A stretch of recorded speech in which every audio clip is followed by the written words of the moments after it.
Good afternoon and welcome to our midday briefing. Today is Friday, the 27th of February. As usual on Fridays, let me start by sharing the agenda of President von der Leyen for next week. On Monday, the President will deliver the opening speech at the European Ocean Days here in Brussels. Later that day, as you already know, she will receive Guy Parmelin, President of the Swiss Confederation, for the signature of a broad package of EU-Switzerland agreements. On Tuesday, President von der Leyen will participate in the interinstitutional actors meeting taking place on the other side of the street with Antonio Costa, President of the European Council, Christine Lagarde, President of the European Central Bank, and Kyriakos Pierrakakis, President of the Eurogroup. Later, the President will deliver the opening speech at the European Employment and Social Rights Forum. She will also meet Rob Jetten, Prime Minister of the Netherlands, that day. On Wednesday morning, the President will, as usual, chair the meeting of the College of Commissioners. In the afternoon, she will receive members of the Bavarian Economic Board. On Thursday, President von der Leyen will deliver an opening address at a working lunch of the European Horse Network, hosted by members of the European Parliament. And on Friday, the President will chair an orientation debate with the College on energy policy, with the participation of Fatih Birol, Executive Director of the International Energy Agency, as special guest. Finally, President von der Leyen will host the 20-year service medal ceremony here in Brussels. That's it for the President's agenda for next week. Before moving on to your questions, let me remind you that the EU Ministers for Research and Innovation gather today in Brussels for a meeting of the Council in its competitiveness configuration. Commissioner Zaharyeva participates for the Commission. The agenda includes a debate on the Commission proposal on the Horizon Europe package for research and innovation, the EU's multi-billion euro research programme in the next long-term EU budget. The Ministers are also expected to agree on a position on the reform of the Research Fund for Coal and Steel. This will be followed by discussion on how to prioritise research and innovation in decision-making processes. Commissioner Zaharyeva will participate in the press conference that will follow the meeting, expected to take place at 2:15 p.m. So, as usual, I would ask you to keep your questions on these topics and on research innovation in general for that dedicated press conference. That's it for our announcements. Does anyone have any questions? Jack. Thanks, Jack Parr from the Irish Times. On Mercosur, I suppose, how would the Commission respond to, the criticism that will be levelled at it, that it has gone ahead? The CETA example, was ratified by the European Parliament. So what's the Commission's response to farmers or national capitals that voted against the deal that says, this is the Commission kind of moving before the Parliament has ratified? Thanks. Thank you for your question, Jack. So I would say that what was very clear from President von der Leyen's statement of just 30 minutes ago is that we need Mercosur. We need to move forward with this agreement that is so important for the European Union and for its future prospects, economically, diplomatically, strategically. Why do we need those agreements? We want to deliver tangible benefits for our businesses, workers and citizens, and we want to deliver them ASAP. We want to ensure that the first mover advantage that this deal confers to us is first mover advantage. Because if we wait, others may overtake us. We cannot allow that to happen in the current geopolitical context. As well as that, this is an important political signal that the EU honours the commitments it makes in its partnerships. Any further delay would risk weakening both our economic position and our political influence. So what we're talking about here is geostrategic urgency. Now to reply to your question about what this means in terms of the Parliament's prerogative. The President made very clear that the Parliament's prerogative remains in place. In other words, full entry into force of this agreement can only happen when the Parliament has given its consent. As the President said, provisional application by its very nature is provisional. But we need to start reaping the benefits of this agreement now. The treaty allows for provisional application. The treaty was decided democratically with the consent of all European institutions. The European Council empowered the European Commission to take this decision. The President said we would be ready when one or more Mercosur countries are ready, and she has delivered on that pledge. Other questions on Mercosur? Jack, follow up. Thanks. Just a quick follow-up, and the President mentioned it in her statement that she'd had extensive discussions with capitals. I mean, are we to take that, you know, every capital was consulted in terms of every head of state, or, you know, just a selection? Thanks.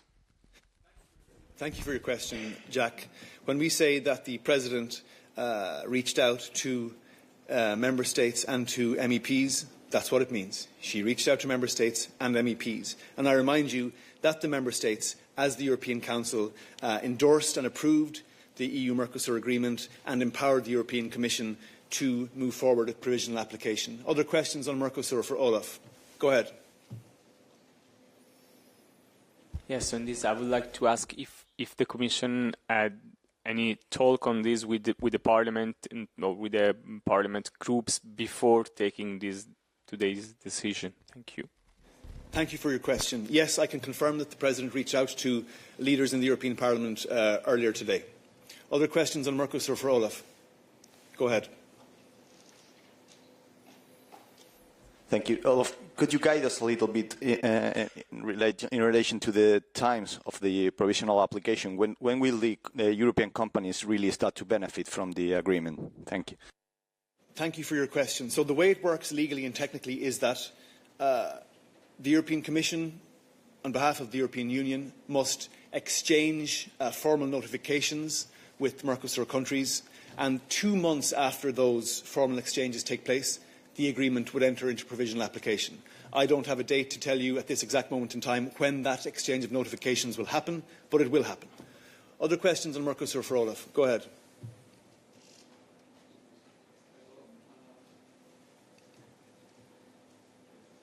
Hi, Olaf. Artur Capuani for Brazilian media outlet. There is clearly, even if it's approved by all institutions, there's clearly a discussion how it represents to have such a resistance in approving this deal with resistance here in the European Union. Thank you. Sorry, can you just repeat? I didn't hear what the question was. If it's approved, there is clearly such a resistance and a discussion about this deal, how it represents for the rest of the world that Europe has this resistance to approve such a deal. Thank you for your question. I would say that this process and this saga shows that European democracy is in robust good health because, as I mentioned before, the processes by which this agreement have been brought forward, approved and now entered into provisional application are in line with the treaties governing the European Union, for which all European institutions have given their consent. Therefore, everything that has happened is fully democratic, represents the good functioning and good health, I would say, of European democracy, and long may it continue. Other questions on Mercosur for Olaf? Razier. Thank you, Olaf. Razia Akoc, AFP News Agency. You mentioned that von der Leyen had reached out to leaders in the European Parliament. What about leaders in the European Union, perhaps Mr Macron especially? Thank you for your question, Razia. As I said earlier, and I repeat, the President has been in constant outreach to European member states, including leaders, and to MEPs in the weeks since the European Council adopted the Mercosur agreement and empowered the Commission to take a decision on provisional application.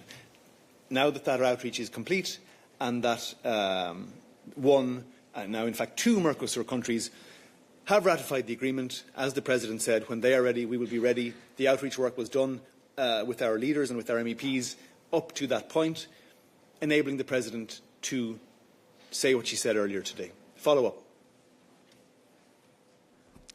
Because I know sometimes we don't then get access to any messages and whatnot, are you not able to give us a bit more about what was said? Just because we all believe in democracy, and democracy comes with transparency and knowing more about what leaders say between themselves. Thank you, Razier, but I think I've said more than enough in terms of outreach, and we can chat about it over a coffee sometime if you like. Other questions on Mercosur for Olaf? Go ahead. Oui, Lucas de Villepin pour France Télévisions. Vous avez expliqué qu'il n'y avait pas d'application pleine et entière tant que le Parlement européen n'aura pas donné son accord et qu'on est dans une application provisoire. Est-ce que ça veut dire qu'il y a certaines dispositions de l'accord qui ne vont pas entrer en vigueur pour le moment? Merci. En ce qui concerne les aspects commerce, ils vont entrer en vigueur dès que l'application provisoire entre en vigueur. Et comme je viens de dire tout à l'heure, pour la ratification finale, il faut toujours un vote au Parlement européen. Other questions on Mercosur for Olaf? Go ahead. Yeah, hi. This is Fabio Napoli for the Italian news agency Public Policy. Just to be clear, the agreement will apply only to the two Mercosur countries that are ratified the agreement so far, or to the entire bloc? Thank you. Thanks for your question. It's a fair one. So the agreement will only enter into provisional application with those Mercosur countries that have ratified and with whom the Commission, on behalf of the European Union, has exchanged the note verbale.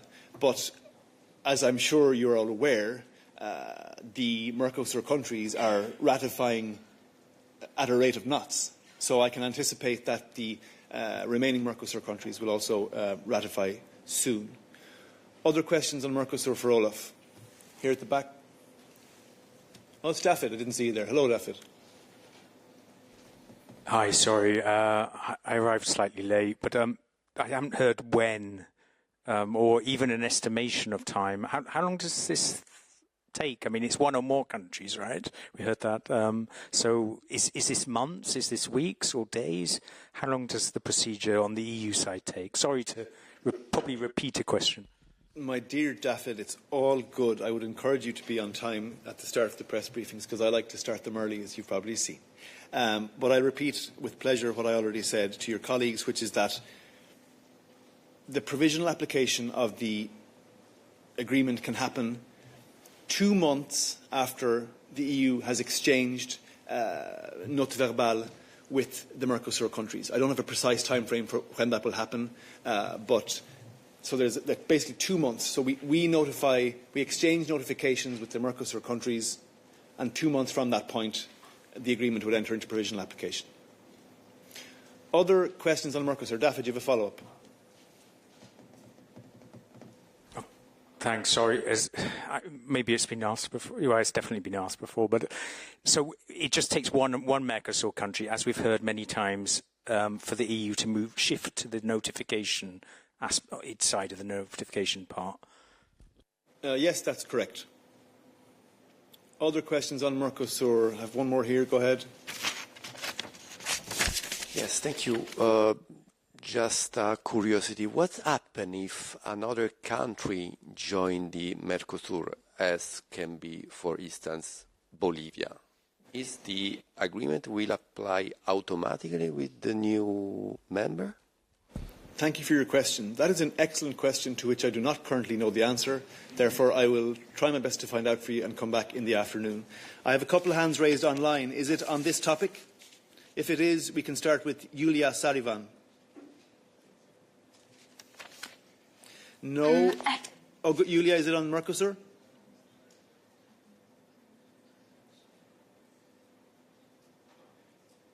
Are you there, Yulia? I'm here. Do you hear me? It's not on Mercosur, it's on Moldova. Okay, in that case, we'll come back to you in a little while. Thanks very much for your patience.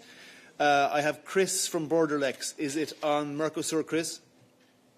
Yes, it is. Am I right in thinking that the Commission will have to pass a delegated act implementing the quota aspects of the agreement before they can become operational? Thank you. Yes, you are correct. So I can give it a bit more precision on this. Basically, what we have to do is figure out and finalise the technical requirements including relevant duties, rules of origin in the combined nomenclature, and the adoption of, as you said, the necessary implementing regulation to manage the tariff quotas. I have David online. David, go ahead. Yes, thank you, Olof. Can you hear me? Yes, my dear, go ahead. Okay, thank you. It's on trade, but US, if you don't have any other question on Mercosur. David, let me just check very quickly in the room if there's anyone else on Mercosur. I don't see anyone else, so go ahead. Yeah, thank you, Olof. David Carretta, Radio Radicale. I would like to ask you, what is the effective tariff rate in place today for the European Union? And if you have any update on the clarification you have asked to the Trump administration. Thank you. Grazie, David. I don't have an update to provide at this point in time, and on your first question, I will have to check and come back to you with your kind understanding. Other questions on trade for Olaf? Other topics for us today. Jorge.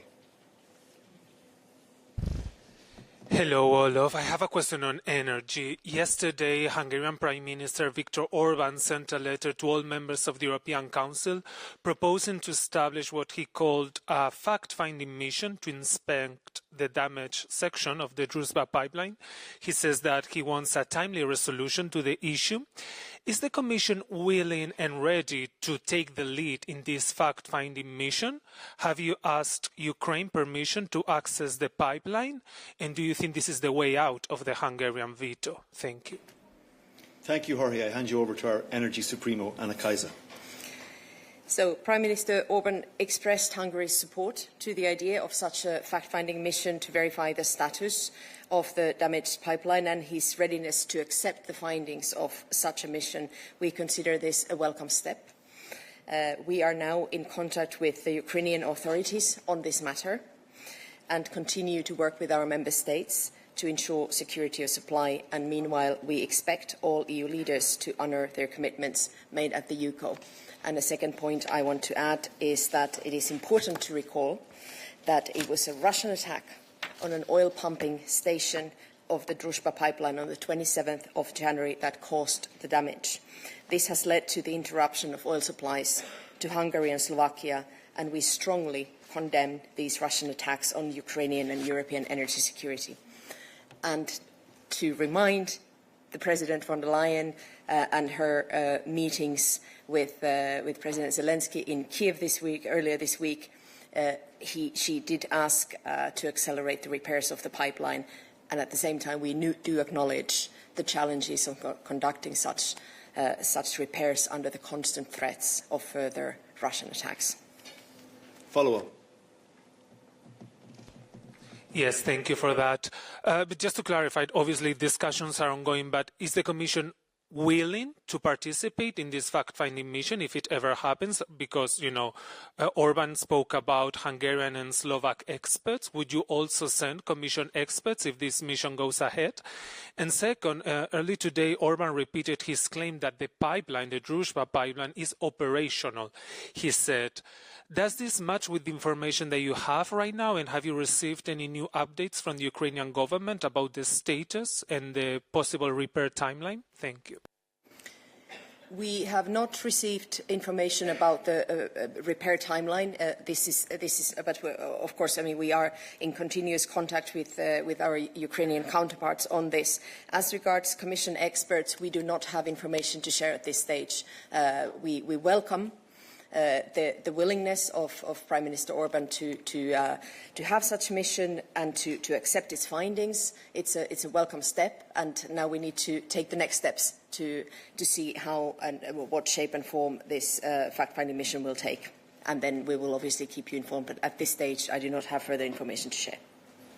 Thank you, Anna Kaiser. I'm going to the back here. Thank you, Vibor Vlajnic, Croatian Radio Television. Yesterday, a Hungarian MOL group accused Croatian Adriatic pipeline company of violating the law because Adriatic pipeline is not yet allowing Russian crude oil to get to Hungary, so in the alternative route. The way MOL sees it, that it doesn't need any special permission to receive Russian oil through Adriatic pipeline, and also MOL issued an ultimatum for Adriatic pipeline to say by sometimes today whether it will allow the Russian oil to go through.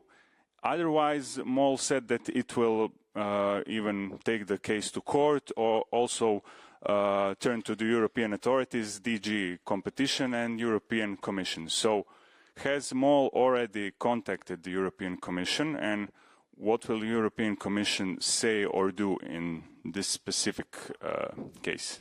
Thank you. Maybe to take a step back a little bit and just recall on the basic principles of this, because of course there's now lots of statements made by pipeline operators, and they are in the business of operating a pipeline, and we are in the business of legislating the energy market. So on the notifications of supplying of importing Russian oil, these are the decisions of member states. In this case, it would be Croatia.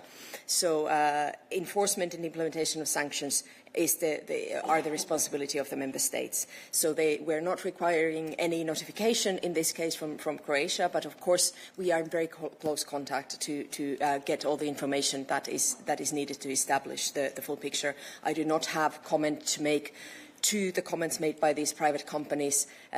Obviously a situation that evolves very, very quickly, but just to recall on the basic principles, there's been this discussion, and this was something that I said following the Oil Coordination Group meeting on Wednesday, where Croatia did confirm the non-Russian crude oil being transported through Adria to Hungary and Slovakia, additional cargoes by MOL Group with non-Russian crude inbound to Croatia's oil terminal. So this was already discussed, but as regards imports of Russian oil, that is for the member state to decide. Other questions for Anna Kaiser? I'm coming over here.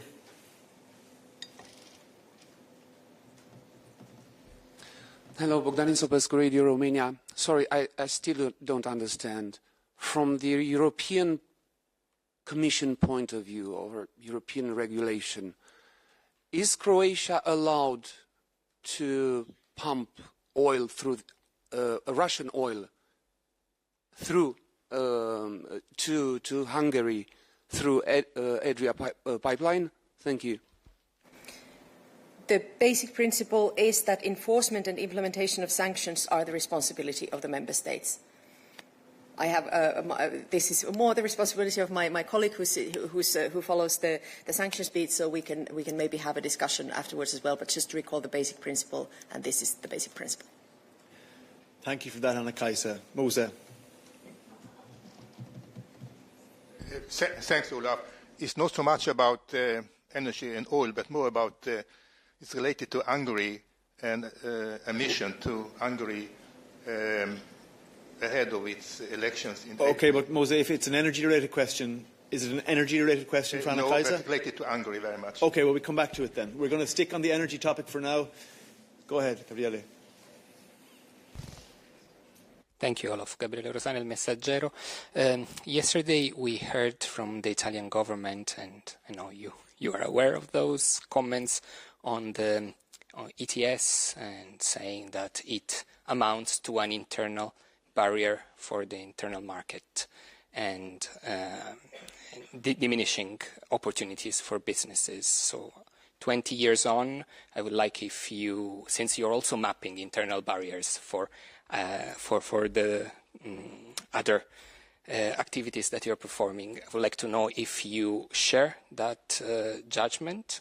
And secondly, Italy is calling for a suspension, not just a revision of the ETS scheme, well, a suspension while you're working on the revision.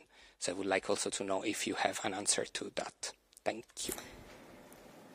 I would like to recall the speech that President von der Leyen made in Antwerp a few weeks back, and also what she repeated in the press conference of the leaders' retreat the same week, beginning of February, where she did recall the benefits that the very concrete benefits that the European emission trading system is bringing and has been bringing to the European Union for the past 20 years. We acknowledge that the comments that have been made and the concerns that have been raised, and we are currently in the process of reviewing the emission trading system. We are hopefully presenting a revised version in the coming months, and therefore we do not have comments to make on each of the commentary that is taking place. This is a very normal process when we are in the process of reviewing a big piece of legislation, a big legislative framework, that we engage, first of all, with member states, we engage with stakeholders, and it's very normal that people make their views and concerns known.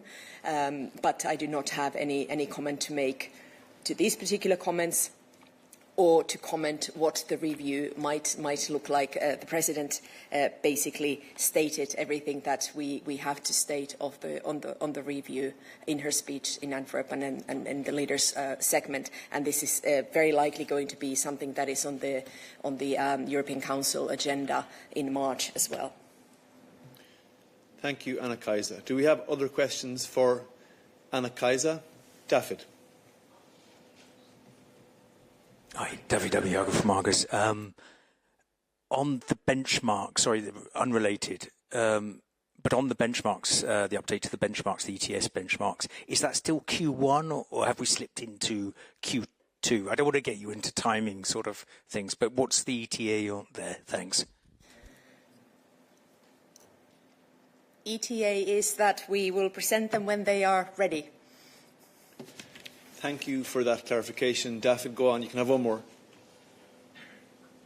Sorry, there was a clear statement from the German minister that the benchmarks, the ETS benchmarks, I'm looking for the word here, are unachievable. That suggests that there's not really that support for pushing them through as they've been sort of consulted at this point in time. I was wondering, is there more time needed, or do you feel that you have the support of the member states? Thanks. It's an ongoing process which we do not comment as such, and we are hoping to be able to present them as soon as possible, but I do not have, as usual, a fixed timeline or ETA or a date to give here, but work is ongoing and they will be presented. Many thanks, Anna-Kaisa. And also, folks, you must congratulate the woman beside me. It was her birthday yesterday. We're very happy to have her on our squad. OK, moving on to other topics now. We come back to you, Julia.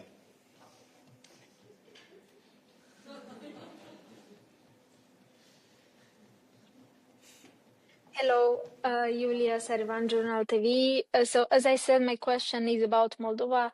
Yesterday was the first meeting from 2026 between Moldovan authorities and so-called authorities from the Transnistrian region, and the authorities from Chisinau have announced the creation of convergence funds to be made up from taxes, commercial taxes, and from the agents in the Transnistrian region, and also from European funds for the economic integration of the left bank. My question is if the European Commission intends to support this initiative financially, because our authorities said that this fund is going to have also the European funds.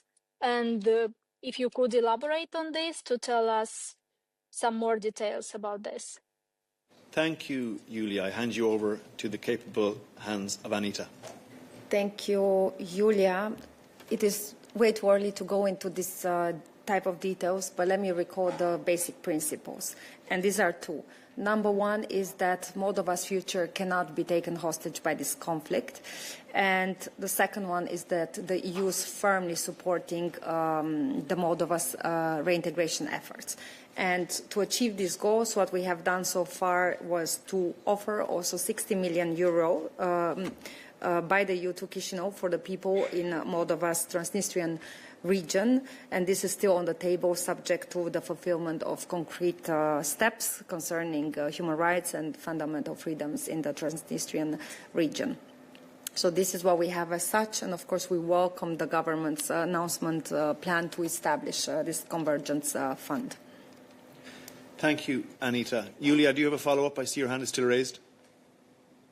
Yes, I have a follow-up because you mentioned the previous financial support from the European Union and so-called authorities from the Transnistrian region. They didn't accept this help from European funds. Do you think this time is going to be different or no? I will not prejudge the future, but all I'm saying is that the EU support is there, and we are in very close contact with the Moldovan authorities to support throughout, and this support has been always very much welcomed. Thank you, Anita. Do we have other questions on foreign affairs for Anita? Coming over here.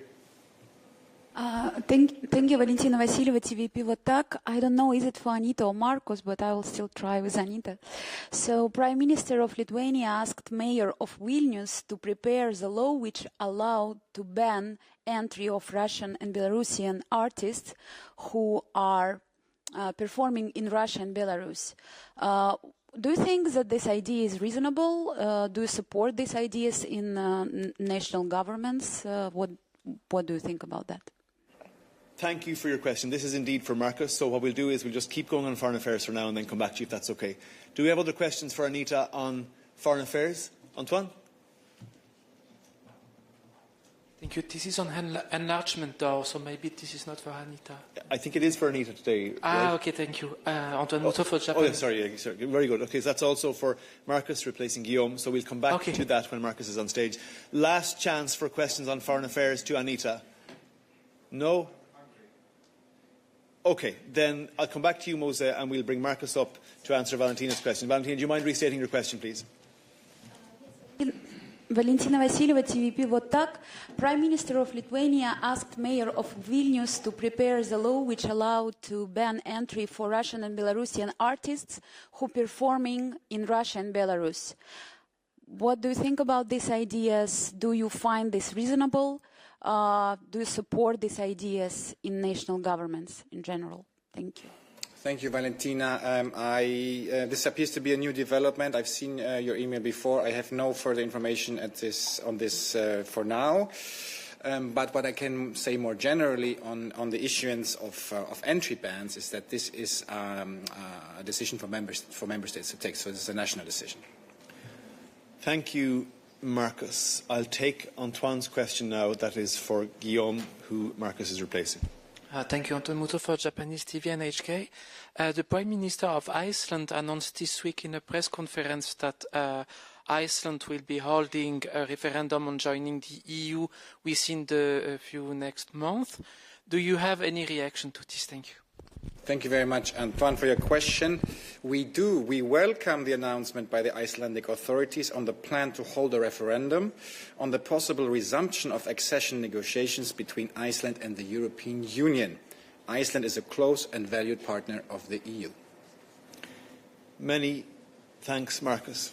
Question at the back here. Thanks. Diego Velasquez with the Luxembourger Wort. The Luxembourgish government raised the issue of temporary protection for Ukrainian men that were asked in Luxembourg, saying that there was an ongoing debate at European level on what to do with it since they are in recruitment age, and Ukrainian authorities have raised the issue too. So I wanted to ask you if at the European level this discussion was taking place actually of the temporary protection for Ukrainian men in recruitment age. Thank you. What if they should be accepted? Thank you very much. So I'm not aware of the debate in Luxembourg. What I can say is temporary protection is something that we have decided at EU level and member state level until 27, so until next year, March. The current rules are in force, and this is what I can say at the moment. Thank you very much, Marcus. Is there a follow-up? Thank you very much. Just because I don't have the rules in mind, the rules don't make any distinction between women, children, and men in recruitment age. Thank you for that excellent, succinct answer, Marcus. Any other questions for Marcus? Is it for Marcus? Mose, go ahead. Yes, thanks again, Olaf. Now when Marcus is on the podium, I will ask another question, not about Hungary, of course, but it's about yesterday's decision by the Commission on adopting and implementing the European Citizens Initiative on granting more access to abortion rights for all women in Europe.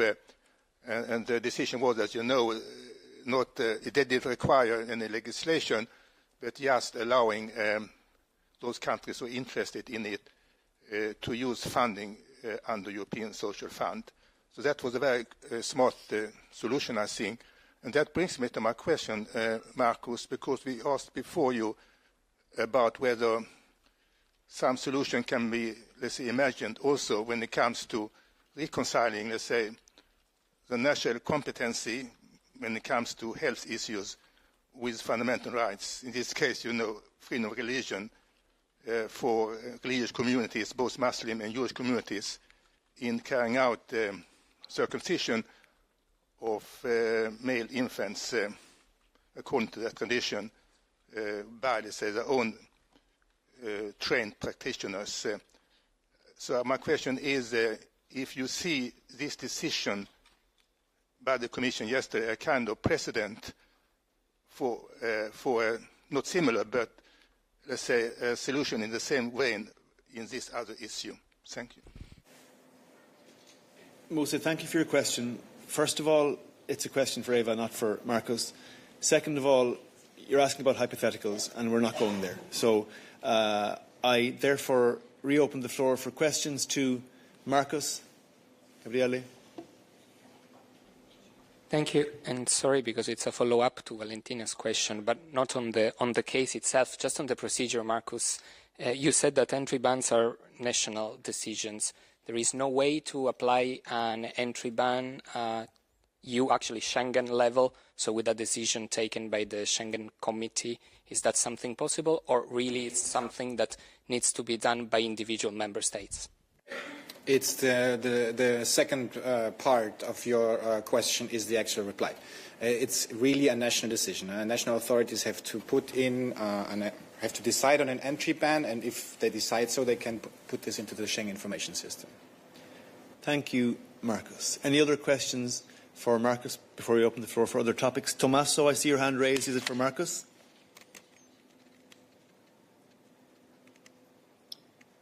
Yes, good afternoon. Tommaso Galavatti from Marcus, if I may. It's just a curiosity because it's on the Italy-Albania protocol, because on the Italian press I have read that the centers in Albania are filling up, but they're filling up with the migrants which are transferred directly from Italy to Albania. This has been the case for several months, but if I recall well, the centers could function only with migrants saved at sea and who didn't touch the Italian territory.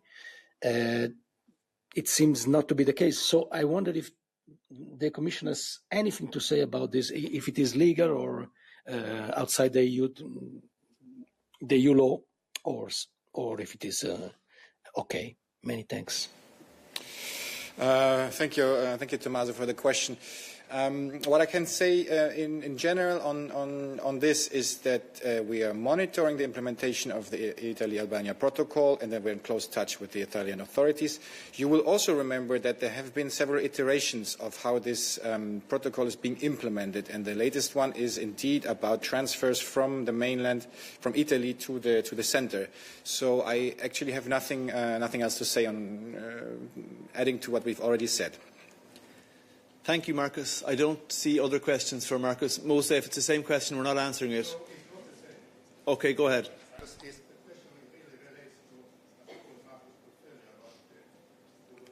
Mose, we're just waiting for the mic. It relates to your portfolio, I think, with Home Affairs and rule of law. As you know, I think that yesterday the Office of Democracy and Human Rights announced that we are going to deploy election observers mission again in Hungary for the, let's say, national elections, parliamentary elections that are going to take place there on the 12th of April. And as you know, a similar election observation mission took place also in the previous election back in 22.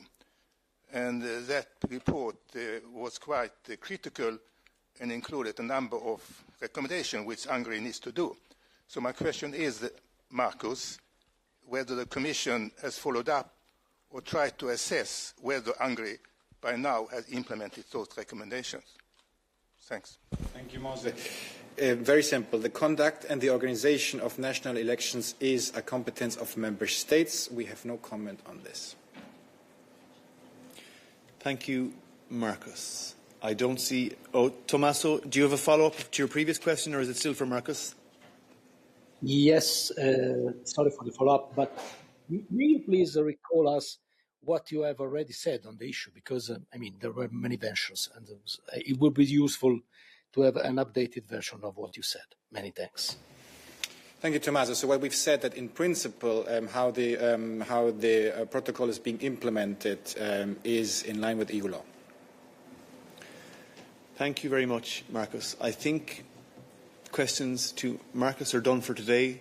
Do we have questions on other topics for our wonderful spokespersons team? Not in the room. Oh, actually, do here. Go ahead. Ksenia Polska, Deutsche Welle, thank you for the floor. My question is on the frozen Russian assets and the body of these assets, because recently German foreign minister said that the issue of using those was settled and will not return to the European Union agenda. So does the Commission share this assessment? Is the use of these assets themselves, not just the windfall profits, now completely off the table under all foreseeable circumstances? Thank you. Thank you for your question. I'll hand you over to Balázs for this one. I think our take on this is slightly different. If I may circle back to the European Council conclusions in December, I think there's a key sentence there according to which the European Council is asking the co-legislators to continue working on the technical and legal aspect of the reparation loan proposal. So I think that answers very clearly the question. Thank you very much, Balázs. Do we have other questions on this topic for Balázs? Go ahead. It's not on this topic, but if I may. Please so, proceed. Elisa Brun from Euractiv. The Commission yesterday announced that it had referred information concerning former Commissioner Mandelson to the EU Anti-Fraud Office, OLAF, regarding his communication with Jeffrey Epstein. Given that OLAF can take several months before opening a formal investigation and years to conclude it, will the Commission conduct its own internal probe while awaiting OLAF's decision, as it did, for instance, in other cases like the Henry Cololay case? Thanks. Indeed, there was an announcement yesterday from the Commission. On the 3rd of February, if you recall, we made it clear that we are looking into this particular case, and we are launching an assessment. So that has been ongoing ever since. And then, in view of the circumstances and in view of the probably millions of pages of documents which have been published in this area, on the 18th of February, we decided to also draw the attention of OLAF to the matter, with the caveat that, of course, OLAF is independent. It is their decision whether they take up the case or not and how they intend to proceed. And then, of course, in the meantime, we also continue our assessment and do what we can. But again, here we are looking at millions of pages of revelations. So that, I think, justifies the step that we took on the 18th of February. Thank you, Balázs. Do we have other questions for Balázs? Odile. Oui, merci. Odile Harvey pour Radio Nord-Bretagne. Ce 25 février a été signé un accord très important en matière de concurrence par le Royaume-Uni et l'Union européenne. Est-ce qu'il y a d'autres accords qui sont prévus dans d'autres domaines et sur lesquels on peut déjà envisager une entente renforcée entre l'Union européenne et le Royaume-Uni. Merci. Je pense qu'il convient de se rappeler qu'on a eu un sommet l'année passée avec le Royaume-Uni, durant lequel un certain nombre de décisions importantes ont été prises. Et effectivement, on a lancé des négociations dans plusieurs domaines, que ce soit concernant la mobilité des jeunes entre le Royaume-Uni et l'Union européenne, que ce soit concernant les standards sanitaires, ou par exemple la participation du Royaume-Uni dans d'autres initiatives. Donc effectivement, il y a un certain nombre de négociations en cours et comme vous le savez, on a un sommet prévu pour cette année aussi avec le Royaume-Uni. La date n'a pas encore été annoncée, mais évidemment l'objectif est de faire du progrès avec les négociations et de les mener à bien dès que possible. Merci beaucoup, Balázs. Y a-t-il d'autres questions pour Balázs? Non. Y a-t-il d'autres questions pour nous aujourd'hui? S'il vous plaît. Hello. Can you please give us an update about how far are you with the evaluation of Hungary's national plan for SAFE? Thank you. Thank you very much for your question. That question would be for Thomas, who is being covered today by Siobhan. So I will invite Siobhan to the podium to answer your question. Thank you.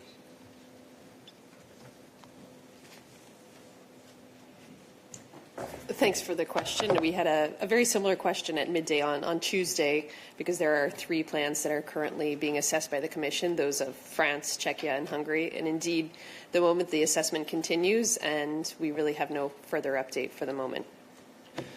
Many thanks, Siobhan. Other questions for Siobhan on this topic? Other questions for Siobhan on the topics she covers, or indeed the topics Thomas covers? I don't see any hands raised in the room or online. So last question to you, David. Thank you, Olof. It's a question on the President agenda. Today, the President didn't accept any questions during her statement on Mercosur, which is quite an important statement, as you have seen during this midday. We like very much your answers. Sometimes are better than political one. But anyway, the president is the president. So you announced that next week, I imagine that her agenda was quite full today, and it's quite full in the next few days. You announced that she will participate in an event of the European Horse Network. I know that horses are quite important for President von der Leyen, and the wolf are paying a little bit the price of that.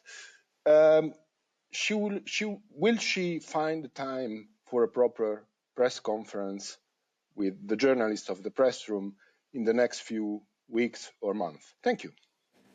Thank you for your question, David. As you know very well, and as we've said from this podium many times, as the European Commission, we strive to provide the best possible service in transparency and in full outreach to journalists here in the Brussels press room and across the European Union, and indeed all around the world.